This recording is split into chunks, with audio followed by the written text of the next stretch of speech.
What's good, family? So mash the like button and subscribe. Wow, your boy, the YB, has come in contact through one of his inside, deep, clandestine sleeper cells. Let's not forget, the YB has sleeper cells within a matchroom.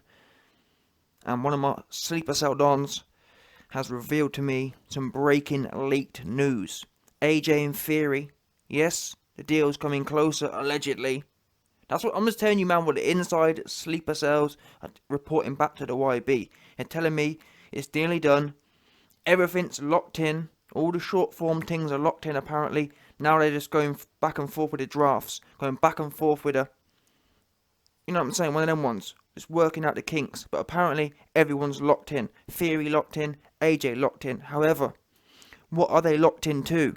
As you've seen by the title, the YB's sleeper cells are telling me, shockingly, this is a one-fight deal. Now, 28 or a month ago, 5, 6, 7 weeks ago, when it was announced that AJ and Theory were locked into the agreement, it was announced it was a 2-fight deal.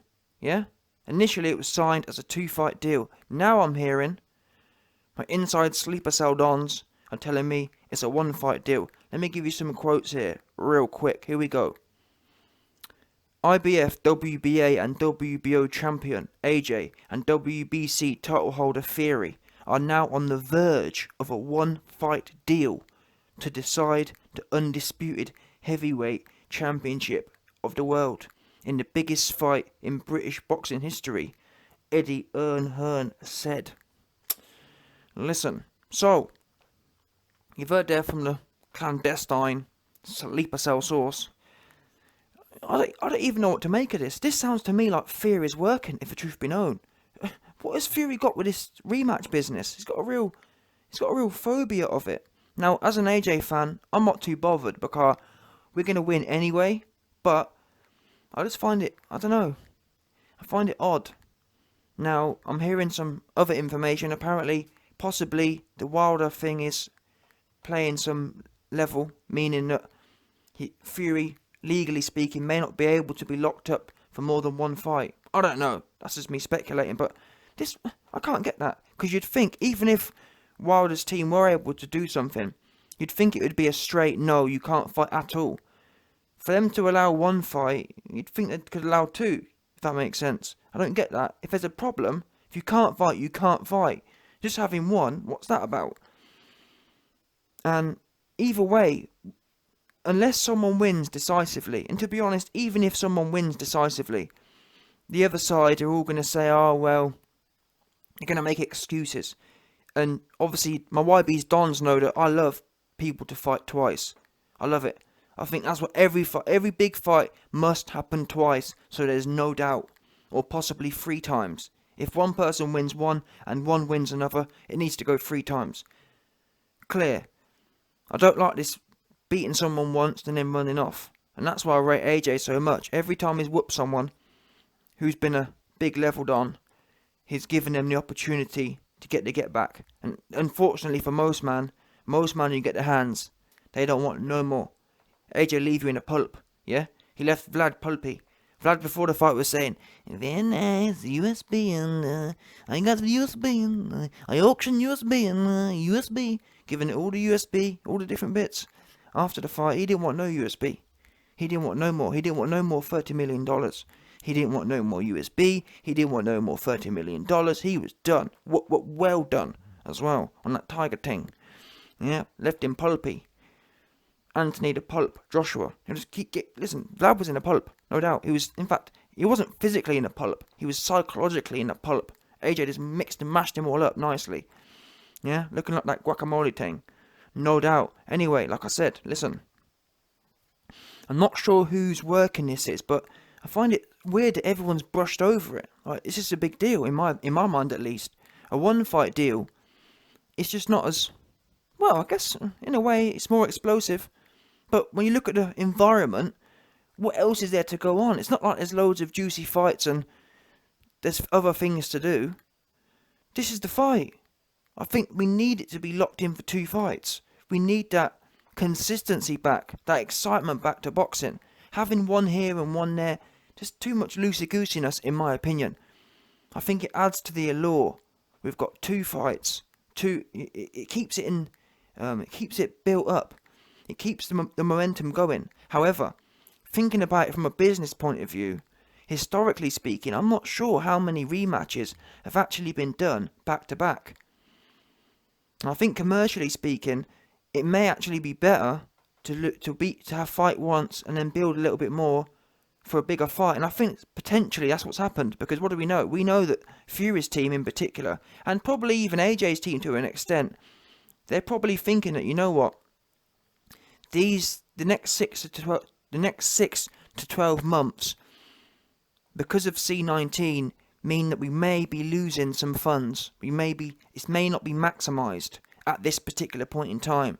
Therefore, rather than run it all out right now, why don't we fight once, and then 2 years down the line, when things are open up and we can make more money and also get more build up, because however, assuming the fight isn't really boring, the build up for the next one will be, in fact, the more explosive the first fight is, then the longer the build up, people are going to be antsy to get it. So I think that's probably a large factor, i.e. the C19 business, because we know Fish Eyes and Fury's team have been arguably opposing this fight because of that. So maybe they're saying, listen, we'll meet you halfway. We're not going to give you 2 fights right now because we think the opportunity isn't maximised, but we'll give you the one. And then we'll do the other one when things are all opened up. That's what I'm thinking in my mind. I don't think it's anything to do with Wilder. If it was something to do with Wilder, there wouldn't be nothing happening, full stop.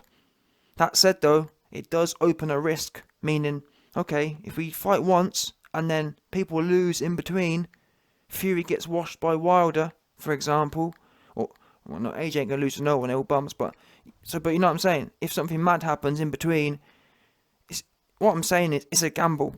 It's a gamble to bet on, well, you have to bet on yourself essentially. Given the break, you have to bet on yourself that no one loses. And to be honest, I don't think either of them will lose. Apart from to each other, I can't see what Wilder going to get washed again. There's no way, because Fury's only spending more time with that new trainer.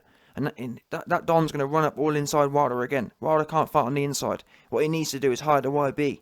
And I'll fix him up nicely. Get him in there digging away. But he ain't going to do that. He's too busy in the video with Malik Scott.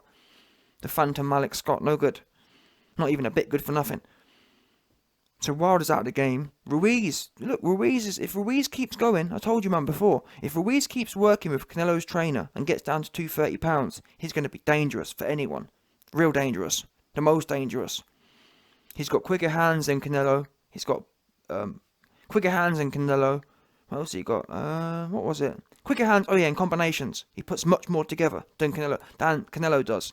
So if they can get that, my main holes of Canelo Alvarez have been his not having much combinations, i.e. high volume combinations, and number 2, what was it? The speed. He's a little bit slow as well. His shots he don't ring his shots off. Ruiz, he got the speed and he got the combinations. The 2 things that Canelo's lacking as such. So arguably, Ruiz could end up being a better version of Canelo. Obviously, it's a big stretch, because what Canelo does well is stay in shape. He ain't messing around. Ruiz's big thing is, can he get down to 230? If he does, he's going to be giving nightmares to Dons. Because you see what Fury did to Wilder. Imagine what Ruiz would literally chew. Wilder won't go 3 rounds with Ruiz. Because Wilder can't dance like AJ can. That's a fact. And he can't bang with like AJ can either. Fury may be able to beat Ruiz on the basis that he goes in there and he does what he did against Chisora, bore everyone to tears. If Fury tries to be like Rambo, yeah, if Fury gets gassed, and that's why I can't wait to see the AJ and Fury fight, to see how gassed his training team have got him, because that Wilder fight, he was gassed, and from what I'm hearing, he's even more gassed now, because don't forget, Fury went into that Wilder fight not really knowing much about himself. Well, talking about previous experiences, he'd come off Ben Davidson. He was fighting Ben Davidson, getting washed. He joins his new trainer, and then he marches forward against Wilder, with no previous experience of this new aggressive style, which tells me that if he was able to build that level of confidence, with no data behind him. Now he's got the data, i.e. look what I did to Wilder, look how well that strategy worked. And we're going to find out in this AJ fight how gassed he really is, because if he comes in against AJ and marches forward, fair play to him and his team, they've done a great job. Well, arguably you could argue it's a bad job, because you can get murked, but if he does that, Ruiz will chew him up. AJ will chew him up. His best bet for both of them fights is to try and run away as much as he can. He needs to bring back that Vlad style. Run around. Because he ain't going to go in there. He can't ramp. There's levels to this game. And Fury, he don't have the inside shots. He slaps. Don't get me wrong. He can. He likes to think he can fight on the inside. But I'm talking about in sport, yeah. In high level sport, there's levels to these games. And yes, slapping can get you so far.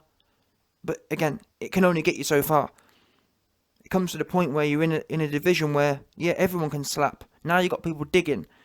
Now you got not only people digging, now you got genetic freaks digging. Yeah? So you got Fury slapping versus genetic freaks digging. That ain't going to end well for no one. I can tell you that for free. Fury will be in there, and then AJ will just turn one over and that'll be it. He'll be folded like a cheap deck chair, 100%. Because there's levels to this game. Wilder, he may have some level of genetics over Fury, but he don't have the technique. He don't have anything else. He don't have the combinations. So he just stiff looking.